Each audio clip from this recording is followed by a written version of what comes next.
Welcome to the Changing the Perception of Sales podcast. And today I am very delighted and privileged to say we are joined by Mia Collins. Mia, thank you for joining us. Thank you so much for having me. Happy to talk about sales. Well, we love sales and the passion came across when we spoke beforehand. But for those that don't know, I'm sure everyone listening to this probably knows your name by now and seeing your face on our TV screens every Thursday. But do you want to tell us a bit of an introduction into who you are and what it is that you do? I'm Mia Collins.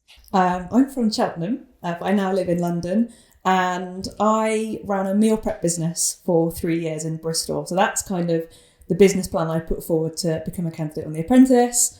I say now, all the time through that, I've worked in sales. So I work in cybersecurity for an MSP, and I've just been juggling both for a few years, and I love it. Wow, great. Well, great introduction. We're going to get into all things sales, all things probably meal prep, and definitely all things The Apprentice as well.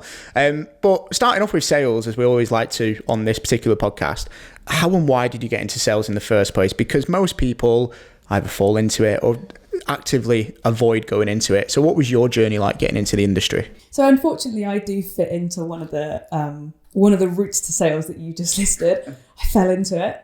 So it was, I went to the University of the West of England, and there was one particular module that was really difficult called strategic management. And obviously, as you do as a budding graduate, you're sending out CVs and applying to roles everywhere. I sent one off to a company called My Life Digital, and their assessment day was the day before my strategic management exam. And a little part of me was like, I can't have a day off of revision. And then I was like, do you know what? You have nothing else lined up. Just try it. I ended up becoming one of their top applicants on the day, obviously got the job, and still got first class on my exam. So everything worked out really, really well. But I did just completely fall into it just by chance. And I think the reason I've not left it is because I love it. I just get such a kick out of it. So I'm glad that everything happened the way it did. I think there's a good lesson to take from that as well, because we speak to graduates, people looking for roles all the time, and a lot of people, a reason they cite for not being available for something is, I've got this exam, I've got something coming up. But actually, as you said earlier, saying yes to things is sometimes something that can pay off. 100%. Can you remember, I always like to ask this, can you remember your first ever sale and how it made you feel? Oh my God. Yeah, I can remember it. I remember it very well, and they're still a really close client of mine. Nice. Then I don't see clients as just clients. If you ask anyone that I work with or that, any of my clients, I very much see it as a friendship more than a professional relationship. So this particular company, it all started from a cold call, and there was a particular requirement for a smaller project that it was around a Microsoft configuration. And we got on a few calls, and after a bit more discussion, it turned into, I think it was 4 or 5 times the size of the initial project that we had discussed. And my first deal was a 5-figure deal. And I was like, do you know what?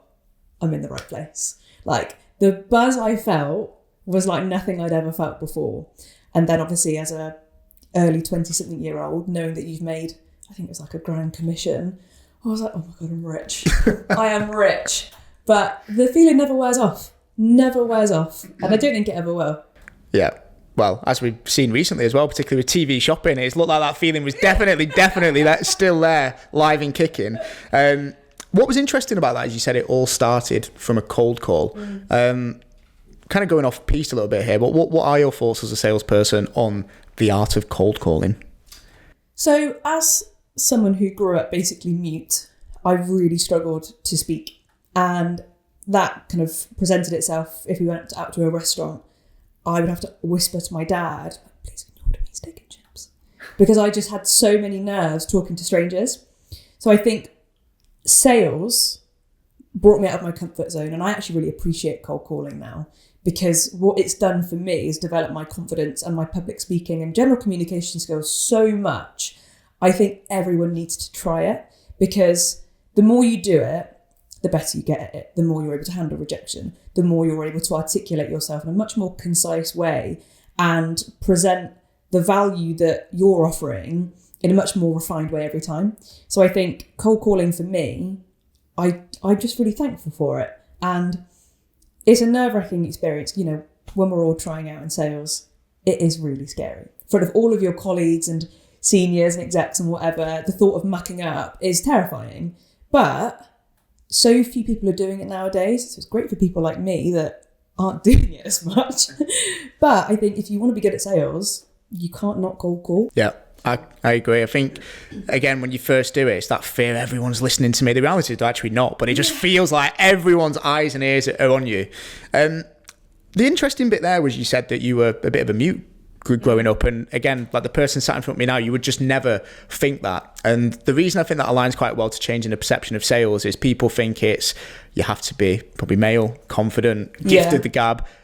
All of which, particularly the gift of the gab thing, it sounds like you maybe didn't have or certainly weren't born with. So what advice would you give to someone that's maybe considering career options, doesn't fit into the typical stereotype of sales? What advice would you give to them? I think you have to start off really understanding what you enjoy and what you're good at. Like, it's all well and good enjoying something and, not being good at it. But if you enjoy it, you're so much more willing to put the time and effort to get better at it. So, at school, I loved business, but I actually wasn't very good at it. I think I was consistently getting like B's in my GCSEs. I know it's not ABC anymore, but I was so passionate about it and I loved it and I put the work in.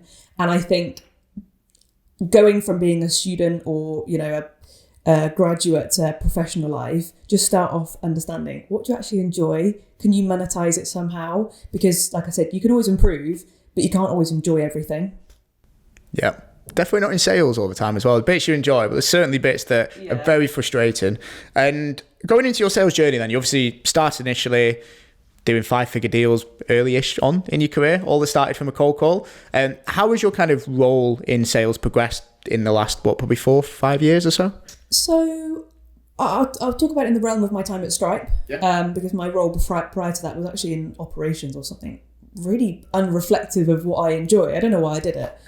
But again, I thought I'd try it because in your early 20s, you can take risks and try different career channels. And I hated it and I'm glad I left it.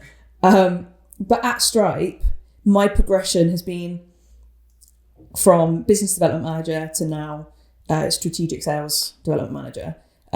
Very, very similar. We all know in sales, the title very often means the same thing, just sales. Yeah. But I threw my hat in the ring at trying management. So essentially what that meant is I had a business development exec who would cold call for me, book meetings, and I would take forward the conversation. I actually realised I didn't enjoy management. I think my background in sport has always been single person events. In sales, it's very much a single person effort. I found it challenging dividing my time between someone else and my own performance. So I tried it. I didn't particularly enjoy it. So my focus now is a lot of still cold calling. I still manage the entire sales cycle. And I also kind of nurture the long-term relationships as well. So I kind of have my fingers in lots of different sales pies. But yeah, I don't think sales management is one for me. But I've tried it and I know I don't like it. So it's all good. It's not for everyone, is it? And I think the what people say is, or a lot of businesses do, the top performers then just naturally go into management roles, and actually they're often probably the people that aren't best suited to it. What do you think have been the reasons then, or maybe the skills or characteristics you've possessed that have meant you have been, I know the titles don't always mean a lot, but you have been promoted, on several occasions in the last few years. What do you think you've done maybe differently, or what do you think you've done to really excel in those roles? So I think for me, because I don't see my relationships with clients as just professional, I build genuine relationships with them. And whether it's nurturing the relationship with just a 10-minute call every week, what having for dinner tonight? What are you doing this weekend? I make effort to make checkpoints with all of my clients. And more often than not, because we have such a good relationship, I'm the first point of contact when they need something. And we've proven time and time again that we do deliver really good service, and our offering, I think, is amazing. So it's that combination of a good quality service and nurturing a good relationship that they just come back. And obviously referrals are huge in sales. It only takes 2 seconds to say, do you know anyone that might be interested in this? And more often than not, they'll want to help you because you've helped them in some instances. So I think from my perspective, the relationship building is the biggest part. And I think the reason why I've done so well with it. Yeah. And I enjoy it. So coming back to, obviously, Stripe then progressed through the ranks, and then you decided to make my life a hell of a lot easier. I'm going to start my own business as well. Where did that idea come from? So I've always loved cooking, and I actually started MeMeals before I started at Stripe. Right, okay. So I went into Stripe knowing that I had a side hustle, and I actually started it at the beginning of, it was towards the end of COVID. You just have so much free time. All of my team had been made redundant. It was just me, and I was like, I need to do more with my time. We didn't have gyms. I couldn't go out. So I would always post my meal prep on Instagram, and I did lose a few followers along the way because not everyone cared about it. But what did surface itself are people that thought, could you do it for me? And at one time, there were just a load of people that all accumulated into asking for meal prep. And I remember going back to Cheltenham and talking to my dad, being like, could I set up a business? Like, could we do this every Sunday? So I went home. We wrote down a big list of pros and cons as to why we would do it. The biggest con was I would just sacrifice some time. But for me, I didn't care about that. I had too much free time anyway. And what turned into making, I don't know, maybe 60, 70, 80 meals in my kitchen at home every Sunday turned into having my own unit, making 700 meals, having staff in a kitchen that I'd renovated myself, and a side hustle that was sometimes making more than my full-time salary. So it definitely meant a lot of sacrifices, but it did mean getting onto The Apprentice. So it was all worth every single sacrifice. Yeah. Nice. And Apprentice, we'll come on to that very, very soon. How did you deal with that though? Because there'll be people listening to this just going, I know at the beginning you had a lot of free time. I should imagine as the business grew and you had staff and things like lockdowns and COVID started to ease, that you were probably doing a full-time job in sales, which is very demanding. Mm. Then you had the business as well. How did you balance and manage that time? And what kept you going when the going got tough? I think what kept me going is I was so passionate about it. And I was scared to take the plunge from going from it being a side hustle to full time. So I was kind of stuck in this like hamster wheel because I didn't have enough time to devote to it to take it full time. But I also had so much going for it, I didn't want to just stop it. And I was like, well, look, I'm in my 20s. These are the times to just work until you can't work anymore, and it'll pay in dividends later on in life. And I just thought, I'll just keep doing it because I can. But I think juggling both presented challenges in the way of I had no social life. For the 3 years, I had such little time to spend with my friends and family and loved ones. And, you know, luckily my social circle already is very small, and I have a few very, very close friends, and that's how I want it to be. But it meant, you know, not seeing them as much, which is a shame. But yeah, you have to make sacrifices for, you know, long-term gain anyway. And I think that's just what it was. Yeah, I agree. And I think some people are willing to make them, some aren't. I think that's okay as well. Yeah. On that, what are your thoughts on work-life balance? The reason I ask is we speak to a lot of people looking to get into sales. It's becoming a thing that people ask for or want. And there probably is a bit of a debate, or it's a bit divisive, where people go in sales, no, you have to work, you have to put the extra hours in, you have to sacrifice. Other people going, no, actually, you know, you need to, work is work, home is home. What, as someone that's put a lot of hours in by the sounds of things, what are your thoughts on that debate? I'm not about that you have to work after your hours life. If you're good enough at what you do, you can do it in your working hours. But you just have to be efficient with your time. This whole, you know, take calls on the weekend, come in early, stay after your shift. I've never been a believer of it, because especially in sales, there is a lot of toxicity and a lot of pressure to keep working outside of work. And, you know, don't get me wrong, one of the things that I learned in one of Chet Blunt's books actually is just talk to everyone, because those are your working hours. It doesn't mean you can't prospect outside of hours. So one of the things he said is, if you're in a queue for a coffee shop, just talk to the person behind you. So now I do that. And it's funny the people you meet and the relationships you make just from talking to strangers. But for me, work-life balance is, because I'm so on the go all the time, I don't have that moment of switching off, because I don't have time to switch off. But I appreciate that's probably the anomaly, because I I do believe you should have time to unwind, decompress, not think about work. But for me and what I enjoy and what I can handle, I just stay on the go all the time. So work-life balance is just life. It's all in one. But I think when you're enjoying what you do as well, Exactly. It almost doesn't feel like you need that separation. I think that's the key thing. Coming on to then the Apprentice, shall we? I feel like there should be some music that comes in on this point as well. Before we go into, obviously, how you've done on the Apprentice, I'm interested to know, as someone that, had their own, we say side hustle, that's not giving it the credit it deserves. You had a uni, you had staff. It was a business, not more than a side hustle. Successful career in sales. A lot of people would just go, I'm happy with that. I'm doing really well in probably more than 2 areas of my life. So what was it that made you go and apply for the Apprentice in the first place? So I actually applied for it the year prior and I didn't get on. And obviously with kind of our age group and our generation, we've grown up watching it. Like, I've watched it for as long as I can remember, and every single year, without fail, I would say I could do that. So I think it was more of a case of I knew I had a personal point to prove. And through the years as well, family and friends have all said, I can see you on The Apprentice. And I think it was like, all right, let's just give it a go. I'll try it. So when I applied the second time, I don't know why, and I don't know what led me to feel like this, but I knew I'd get on it. And everyone goes in, obviously with everything you do, thinking, yeah, I'm going to win it. I'm going to be the best.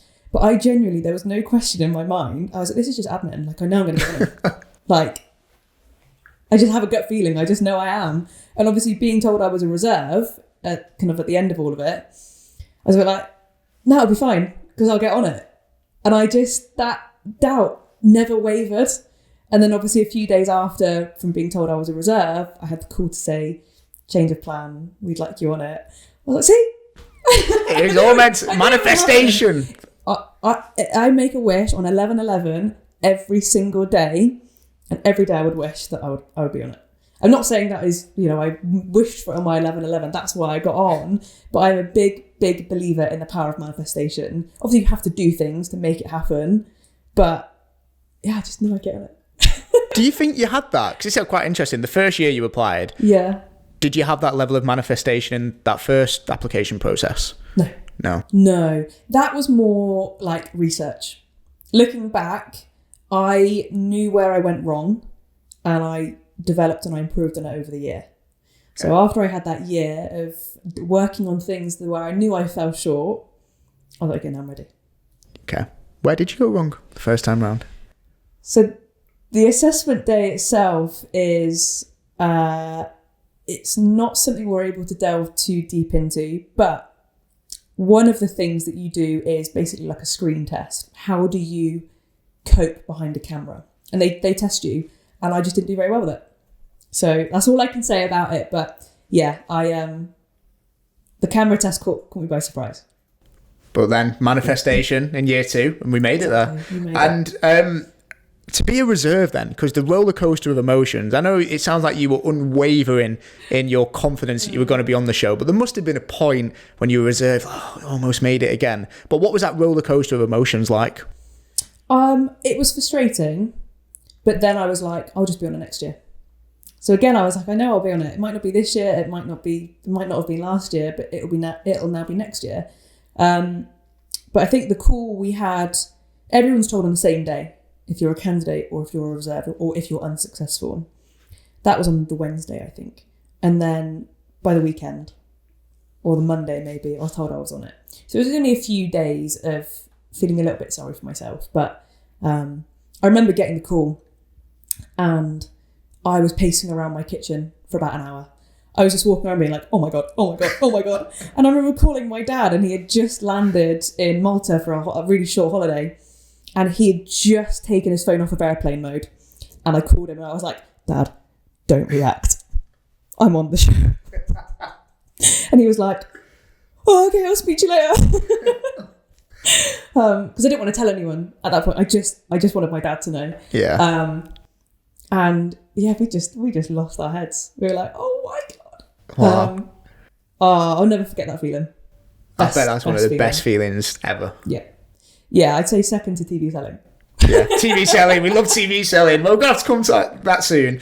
Right, moving on to the Apprentice then. So, Mia, I'll be honest with you, I had no idea, no inkling. I never thought we'd be sat here and you not on the show anymore. Everyone at Prime basically had you as guaranteed to get to the final two. So, I mean, sorry to bring all of that up.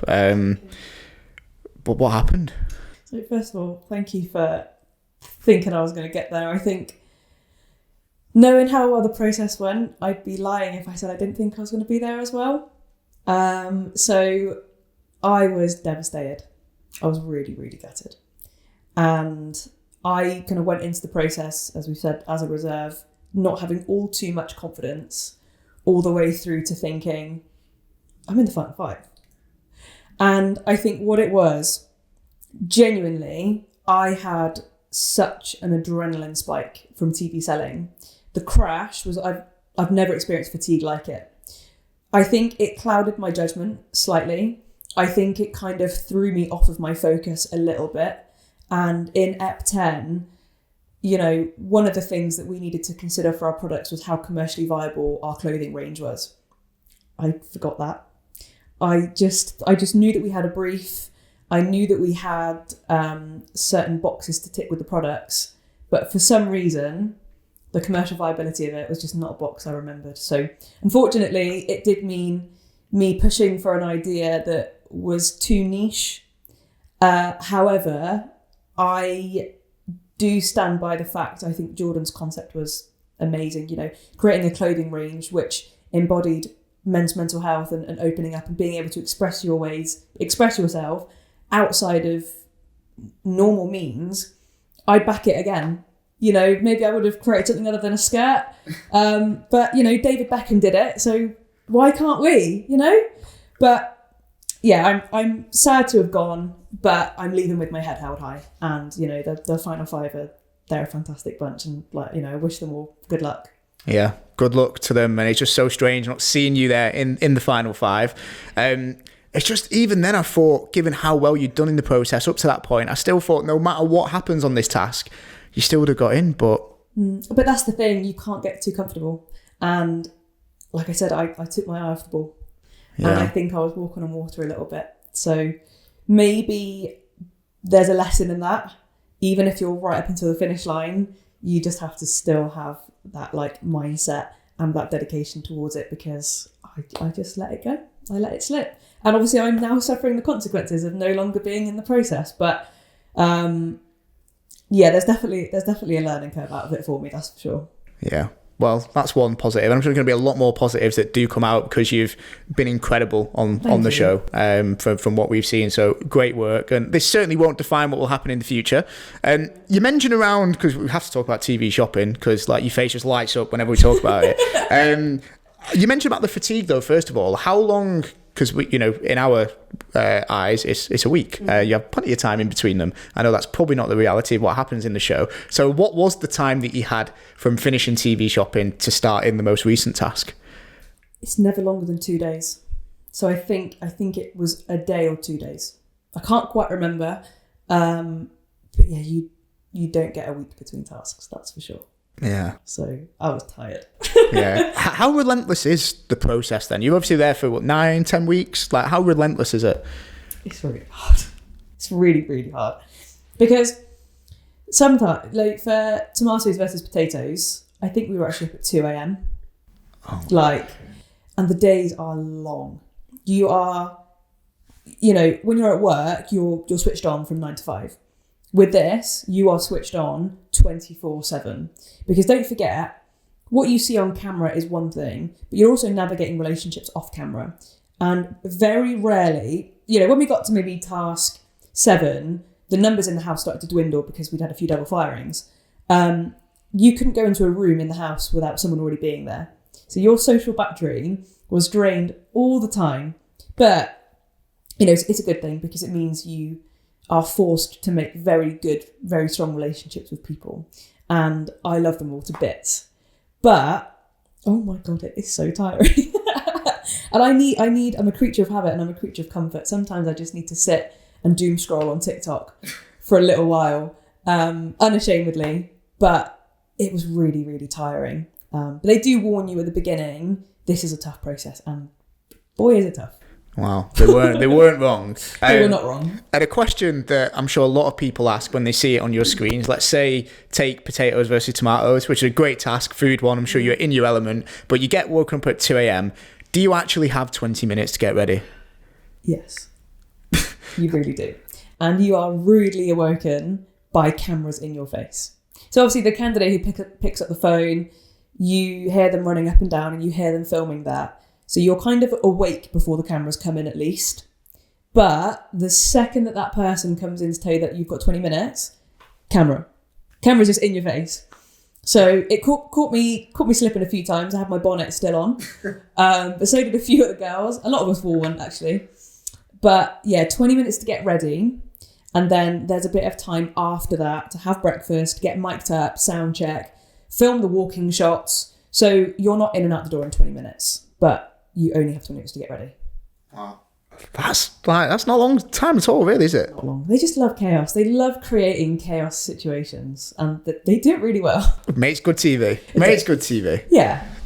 Let's talk about TV then, TV shopping specifically, because that was a sales task. Why were you looking forward to this task so much, to the point where you said it was a treat rather than a task? Like, why were you looking forward to it so much?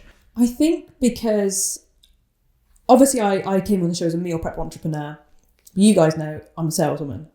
For me to be able to show the world something I am passionate about and I enjoy, it was like a gift. It was like a dream come true, because I don't want people to just know me as one thing, because I don't say myself I am a master of one thing. I want to show people that I'm multifaceted. And for me, that translates into bodybuilding, sales, catering. And TV selling is always a task I would watch growing up and thinking, oh my God, that looks so fun. So to get to task 9 was a gift in itself. To be able to present and get a compliment from Lord Sugar, I was like, I could go happy right now. Like I could leave happy. Obviously I'd like to get to the final 5, but we all know how that ended up. It reaffirmed that I am good at what I do. And hearing it from someone else, it was like all the hard work and the effort and the time I've put into developing my sales abilities, I think I can sit comfortably at the fact and say I'm a good salesperson. So it was very reassuring. Yeah. And I would echo that. I think on the TV shopping one, you obviously showed it. It's probably not the most natural sales environment, really, either, is it? Cameras in your face, earpiece in, selling things like dressing gowns and scrunchies and what else was there? The air fryer / griller. I also sold a heated blanket. Oh, is that not on there? I didn't make the cut, unfortunately. So we had 5 items, basically. Yeah. Heated blanket didn't make the cut. How did the heated blanket do, though? Good. Yeah, really. Well, all of it went well. We won the task, so none of it went badly. Yeah. And in terms of sales, then, so just to actually go through some of the things that you've done on the show, kids mobile banking. You've been to Turkey, been to Austria, TV shopping, obviously, created a virtual pop star. That was hilarious. There's one of the facial expressions that you've come famous for on the show as well. So many. Crops to cash. I'm probably missing a couple. Which were the ones where you felt your sales skills and abilities, other than TV shopping, were really able to come to play? Easter egg. All that Easter egg. So, let's be honest. We had a green Yule log. It wasn't an abstract art piece. It wasn't redefining Easter. It was a green Yule log. So where I felt like I'd really come in my stride with sales is when I was sold to Tesco. Now, in my younger years, I worked at Tesco's. I think everyone in uni or school starts off in a supermarket, don't they? Mine was Tesco. So I knew I could build rapport with them and talk about stuff I know about the branch or the chain, sorry. And when it comes to the actual sales exercise on tasks, you get given a very short amount of time. I think I took half of the time talking to one retailer. So that meant we had only 20-30 minutes to speak to 4 other retailers. But I got a little bit of stick for it. You don't see on the episode. Karen said I took too long. But what I will say, I think good sales takes time. And that's definitely a quality and a value that I've upheld in the process and out of the process. I'd much rather take my time and have it pay dividends later on, because in that episode, I sold 80,000 units. The next best was like 3,000 or 4,000. So for me, it was worth a time investment by a long shot. And when we found out in the boardroom that we had won, I had actually said, look, I appreciate, Karen, you gave some advice on me taking too much time, but I'd do it again. Yeah. And I'm not going to join a process and let things that I value slip. So if it means taking time and making it more time constrained for my other candidates, then, you know, that's just unfortunately how the cookie crumbled. But that was such a buzz selling that. Shaken on 80. And I also got a little bit of smoke about not taking exclusivity. Yes, that was the one, yeah. But how can you take exclusivity on the first deal? Because if, in my mind, first person we speak to, 80,000, how was I supposed to know that the next retailer would only buy 2,000? So from my perspective, 80 was the kind of the general ballpark that all of them would offer. So it was way too risky to take it on the first one. So I stand by that as well. Yeah. I agree. I mean, I think that was the one. If you did take exclusivity, you obviously still would have won anyway massively. Yeah. Or you weren't to know that at the time anyway. Exactly. And what you just said there about good sales takes time, I think that was the quote, kind of comes back to what you said at the beginning around the difference between your professional relationships being friendships, really. Because I think a lot of them has probably been a lot of time invested into them, which is now why they're the relationships that they are today. It's another one then that you did really well in was in Turkey. Where I believe you've become famous now for, is it Mia's lamb? What's the My dish? Turkish lamb. Turkish lamb. Yeah, I made a video and I put it on TikTok as to how I made it as well. So if you want to have a look at my TikTok, you can try and make it. It looked really nice. It looked really nice anyway. Really nice. It was really good. I actually made it, obviously I'm on prep, so I can't eat it, but my boyfriend ate it in about 5 seconds. Really? Yeah, wow. There you go. Yeah. Check it out on TikTok, everyone. Get onto it. And actually, to come back onto the Easter eggs one, just for people listening to this, get a better understanding of the show, those conversations with Tesco, obviously they do not order 80,000 units of a green Yule log or whatever it is. How realistic are those conversations, though, as they're happening? All you can control is what you say. I don't know how natural they are from the retailer side. Obviously, they are, in that time, they're kind of, part of production, really. They're part of the crew. So you kind of have to just treat it as well as you would any other situation in the process or out the process. So from my perspective, it's very genuine. And that's how I approach it with Tesco, is exactly how I would have approached it on the outside world as well. Yeah. Yeah, but like I said, I can't speak for the other side. I don't know. I don't know what goes on off camera in contracts. So yeah, cool. Yeah, I'm just interested. I'd love to know, if that would they actually take 80,000? But what would you say has been the thing you've learned about yourself throughout the relentless process? So, in week 1, I remember meeting everyone for the first time. Basically, we had a bit of a coach travel, and I was talking to a few of the candidates. And I came on the process, A, knowing I was a reserve, B, knowing that my business had closed down, and C, knowing that I was one of only very few that were employed by someone else. I didn't felt like I deserved to be on it. After having met the other people, I thought they were all very impressive and very accomplished, and it made me feel a little bit shit about myself. And I remember taking one of the house team. Basically, we have people that live with us in the house. Basically, like your agony aunts, like your friends that are your support system, because you're not allowed to task talk to other candidates. So if you want to talk about a task, you go to the house team. They're basically an unbiased person in the process. And I got really close with one of them, and we still talk now. And I remember we sat in a room, and I just cried. I was like, I don't feel like I deserve to be here. Because dealing with so many different personality types was tough. There were some moments during task 1 where I really struggled how to navigate working with other people that I've never really worked with personality type wise before. So I found it really tough. And I thought, if it's going to be like this, I don't want to be here. And then to know that that's how I felt in week 1, like crying to get to where I got, I just wish I had a little bit more confidence in myself.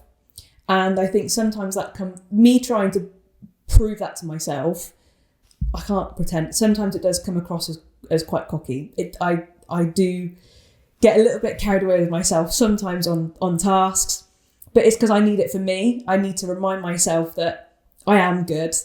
I am capable. But I can see why that comes across as cocky on occasion. So I need to learn how to back myself in a way that doesn't affect other people around me, basically, I think. Yeah. Thank you for being so open and honest with that as well. Because again, you wouldn't see that on TV from what we've seen. You wouldn't have any idea that's how you were feeling in week 1 at all. So I think there's probably imposter syndrome maybe comes up there. But I think there's a lot of lessons there for people to take from what you've just said, for sure. Yeah. What other questions would I like to ask about The Apprentice whilst we're on this topic? We've been through your biggest learn. What was the task you enjoyed the least? We know TV shopping was definitely the one you enjoyed the most. None of them. Oh no, definitely didn't enjoy some of them. The thing is that there were good and bad parts about every task. Some had more good parts, some had more bad parts. I didn't enjoy kids' mobile banking, but we got to pitch in Dragon's Den. So it wasn't that bad. I didn't enjoy Virtual Pop Star. That was hilarious. Oh my god, mate, that was such a long few days. I actually didn't enjoy any of Virtual Pop Star. So I'd say that. Yeah. I'm trying to think, what are the good parts? The only good part is that I did the most sales for our team with Debenhams. Yeah. That was the only good thing. Yeah. Really. That was funny, that one. And the boardroom, what's just, again, I know you probably can't go into too much, but what is the dynamics of the boardroom like? 'Cause we get to see 15 minutes every single Thursday. I appreciate it's definitely probably not a 15-minute interaction that you have. So what's the dynamics like in the boardroom? So boardroom days are a whole day, first of all. And we only see 15 minutes? Yes. Wow. So if you lose, boardroom days are very long. So basically, pre-boardroom, you're all get taken to the studio. You're all kind of in like a billiards room for a good few hours. Basically, whilst they're prepping, you get mic'd up. We have food or whatever. We're in a room, basically in silence for a few hours because they want us to prepare for what we're going to say in the boardroom.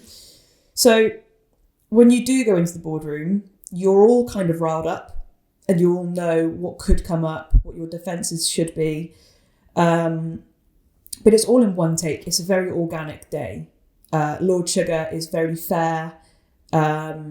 He gives everyone ample opportunity to explain themselves. So whilst someone might have mucked up on a task, if they're able to defend themselves well enough in the boardroom, it's his decision if he wants to save them or not. So you have to keep it really calm and controlled so that Lord Sugar can kind of see how you handle situations under pressure. But like I said, he's very fair. He is really funny and he really does just want to understand what went wrong. But yeah, they are long days. Yeah, it sounds it. And what's the cafe like? Is it Lisa's cafe now? Yeah, there's 2 cafes now. Oh, it's miserable. It's miserable because you're all there attacking each other and it's like, this is awful. I remember, I won't name names, but there was one particular task where one of the candidates said, let's go around the table and say who's at fault. Mia, you start. And I was like, no, this is horrible. And I was like, this is actually just really shit. They're quite toxic because you're all just pinpointing blame. So again, luckily I wasn't in the caf that much, but it's not a pleasant experience. And they don't get your coffee orders right either. Really? How did they get that wrong? I don't know. I don't think they can. It's just the theatrics, isn't it? It's just you have a mug and you're drinking something. So more often than not, I just have water in my mug. That's really interesting to understand the dynamics of it, because it's about defending yourself, but actually it's almost like survival of the fittest. And sometimes the best thing to do 100%. is just try and bring someone else down as well. But Lord Sugar doesn't like that. He likes people who take accountability and are able to recognise where things went wrong, but he doesn't want you to be a pushover. So again, you know, as you see in task 10, I accept all responsibility and I take full accountability, but I don't pass any blame. So he's kind of like, well, you've left me no choice, really. Yeah. You've admitted fault. So, like, what are we going to do here? But yeah, you definitely have to fight your corner, because if it's not someone else, it's you at risk. So it's every man for himself. Yeah, God, brutal. I want to ask you at the end, not just yet, but kind of what's next for Mia, because I'm sure you've got some big, bold and amazing plans for the future. But one thing you've touched on a couple of times, and I think you are a week or two out from your next show, is bodybuilding. So I'm just interested into how you even got into this in the first place. Similar to sales, just fell into it. It's really, really random. Basically, I've always been into training. I was always a really sporty kid. And I used to go to Pure Gym. And I got so far into my weight training journey in life where their equipment just wasn't cutting it. I didn't feel inspired being in a gym where when you turn around, it was like a social club. In some instances, I just didn't feel very inspired. So I did a bit of research into gyms in Bristol, and Trojan Fitness came up. And I walked in and, oh my God, it was like one of those classic, loud, heavy metal, people screaming from lifting weights. I was like, I've never been anywhere like this before. This is terrifying. And I stuck out like a sore thumb because, you know, I'm quite a girly girl. A few people from the show have said that I'm quite posh. This is a proper tooth and nail kind of gym. It's hardcore. And no one's on their phones.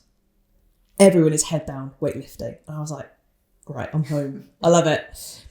And I was talking to one of the girls there, and I wanted to get lean for a holiday. And she's a bodybuilder. She's now been my coach for 3 years. She's called Ellis. She's amazing. And I was like, I really enjoyed the process and the discipline of getting lean for a holiday. Can we translate that into prepping for a bodybuilding comp? So I thought, look, let's just give it a go. And now I'm about to enter my second season.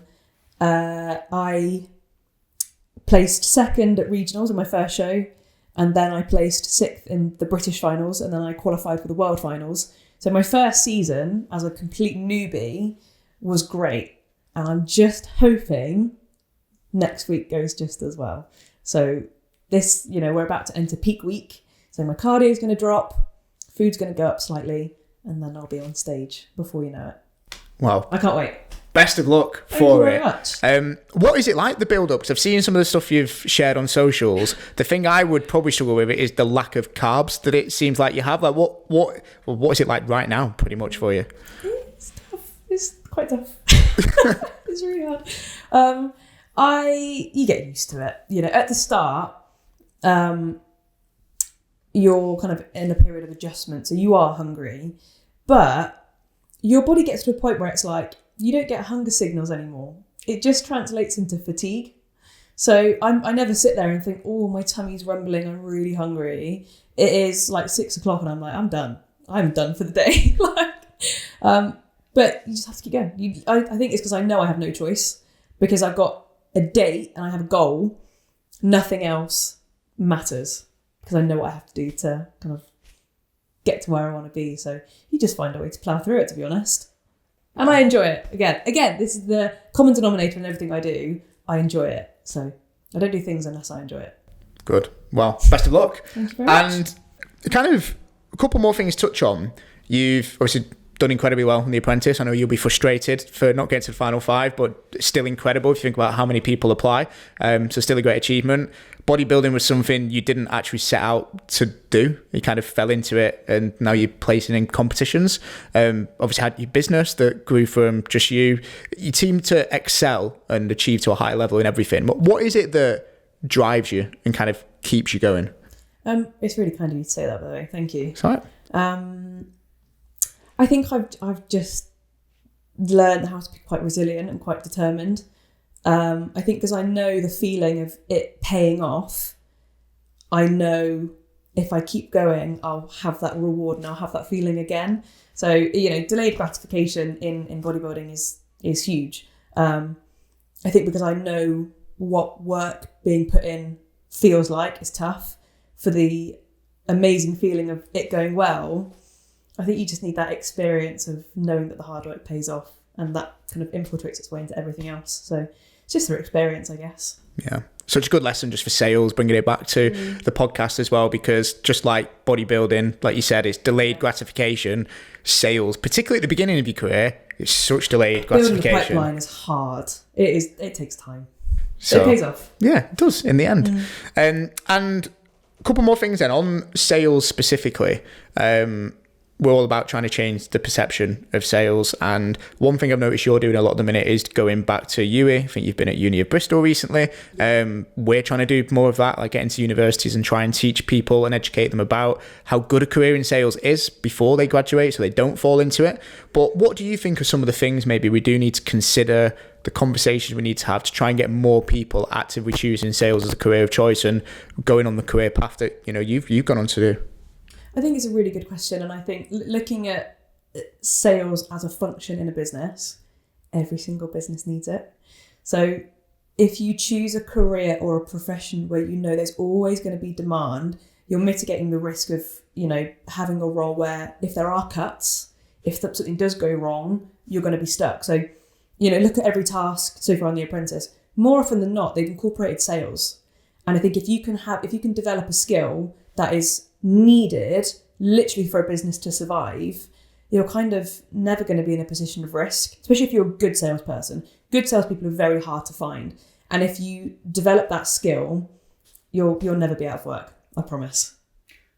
And final thing on that, what makes a good salesperson? For you, it's obviously friendships, the relationships, but from your experience, what do you think makes a really good salesperson?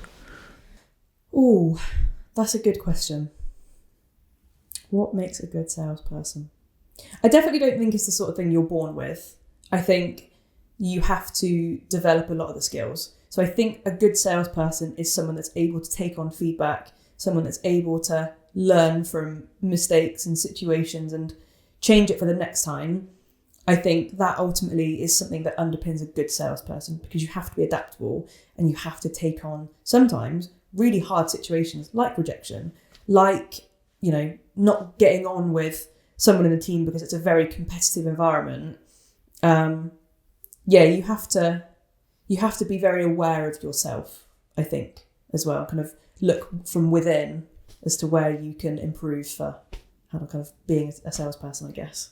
Love it. And finally, what's next for Mia then?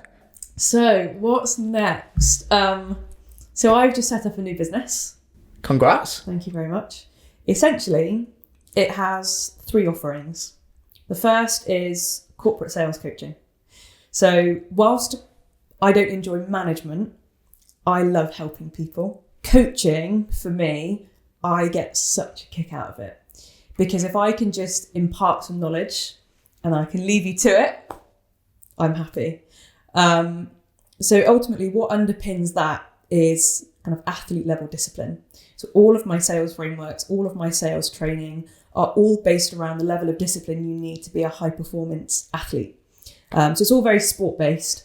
The other part of it is kind of one-on-one coaching, one-on-one mentoring, not just the corporate side. And then the third pillar is around university and graduate support.